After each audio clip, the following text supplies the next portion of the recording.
बिस्मिल्लाहिर्रहमानिर्रहीम। अस्सलाम वालेकुम। आज मैं आपको चिकन और चना दाल की रेसिपी देती हूँ। ये सालन है। इसके लिए मैंने 1 पाव चिकन लिया है और उसके साथ मैंने लिया है आधा कप जो चने की दाल थी उसको मैंने भिगो के तो उबाल लिया है। उसके लिए मुझे चाहिए प्याज 1 अदद, उसको मैंने बारीक चॉप कर लिया है। अदरक लहसुन का पेस्ट 1 चमचा, दोनों मिक्स करके 1 चमचा, और साबुत गरम मसाले में आधी चमची ज़ीरा, 1 स्टिक दालचीनी और ये बड़ी इलायची और 3 लौंग, 1 बड़ी इलायची, आधी चमची सुरख मिर्च, 1 चमची नमक, आधी चमची चौथाई चमची देगी मिर्च जो होती है वो, और चौथाई चमची हल्दी, और आधी चमची मैंने कौरमा मसाला लिया है। इससे ज़रा हांडी का जायका और खुशबू बहुत अच्छी बनती है, इसलिए मैं ये ज़रूर डालती हूँ कोई सालन जो शोरबे वाला उसको उसके लिए। और आधी चमची कौरमा मसाला और आधी चमची धनिया पाउडर, 2 टेबलस्पून जो है 2 चमचे वो दही, 1 टमाटर और अदरक जूलियन और ये धनिया और सब्ज़ मिर्च, और आधा कप तेल और पानी शोरबा बनाने के लिए। अब मैं आपको बताती हूँ कैसे तैयार करना है। मैं ये तेल इसमें डाल दिया, तेल गर्म है, और अब मैं इसमें प्याज डाल के फ्राई करूँगी।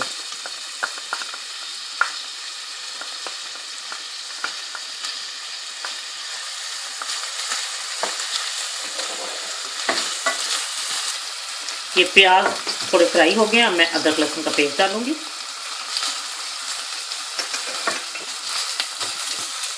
अब जैसे ये फ्राई हुई है तो बीच में नमक, मिर्चें, देगी मिर्च और सूरख मिर्च, हल्दी वगैरह ये सब डाल दी।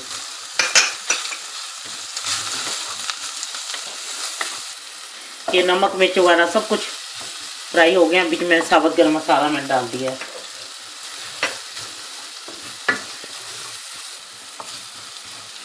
ये जैसे ही फ्राई हो गया सब कुछ, अब मैं इसमें टमाटर डाल देती हूँ।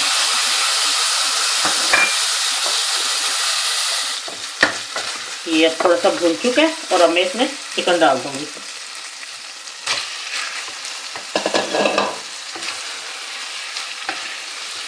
मैंने ये अब मैं इसको अच्छी तरह मिक्स हो गया, और इसका अब मैं इसको थोड़ी देर पकने के लिए रख देती हूँ, 5 मिनट सिर्फ। जैसे ही टमाटर नरम होंगे तो फिर मैं आपको बताती हूँ कि मैंने फिर और क्या डालना है इसमें।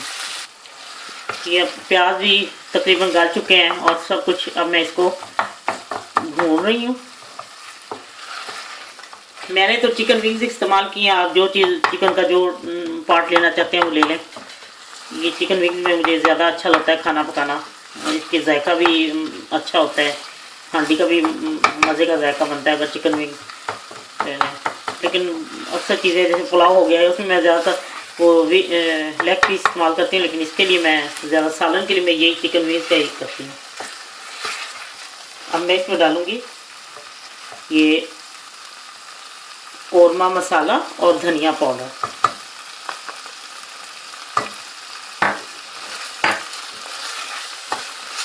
इसको मैं भूनूंगी और साथ ही मैं दही भी डाल दूंगी।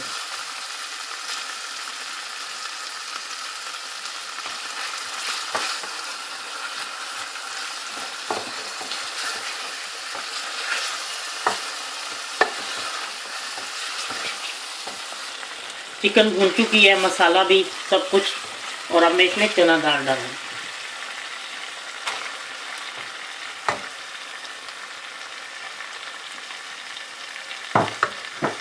अब मैं इसको भूनती हूँ 1-2 मिनट, और फिर मैं इसमें ये चना दाल भी भून चुकी है इसके अंदर। और मैंने चना दाल जब उबाली थी ना, इसको थोड़ी सी कसर छोड़ी थी, क्योंकि जब भी मैं किसी में चीज़ में डालती हूँ उबली हुई चने की दाल तो थोड़ी सी उसकी कसर रहने देती हूँ, क्योंकि अगर बहुत ज़्यादा पहले गलाई जाए तो फिर वो सालन में या किसी चीज़ में डाल तो बहुत ज़्यादा वो हलवाई हो जाती है। इसलिए ये दाल मैंने खड़ी खड़ी उबाली थी, ज़रा ज़रा कसर थी। अब मैं थोड़ी सी इसके साथ पकाऊंगी। जब ये तैयार हो जाती है तो फिर मैं आपको दिखाती हूँ। अब मैं इसमें 1.5 गिलास पानी डालती हूँ, और इसको मैं थोड़ी देर पकाती हूँ कि दाल मुकम्मल तौर पर गल जाए। मैं फिर आपको दिखाती हूँ इसके बाद। सालन तैयार हो गया, दाल भी गल चुकी है। अब मैं इसमें ये गरम मसाला और थोड़ी सी जूलियन अदरक और थोड़ा सा धनिया डाल के तो इसको मैं दम दे के उतारती हूँ, और फिर मैं आपको डिश आउट करके दिखाती हूँ। लीजिए, चिकन और चने की दाल तैयार है। बहुत ही मज़ेदार है। आप जब बनाएंगे तो आपको बहुत इंशाल्लाह पसंद आएगी। और ये जो चीज़ आप अपने मर्ज़ी से, नमक मिर्च या जो चीज़ आप अपनी मर्ज़ी से ज़्यादा ऐड करना चाहती हैं चने की दाल, वो आप अपने मर्ज़ी से ऐड कर सकती हैं। अल्लाह हाफिज़।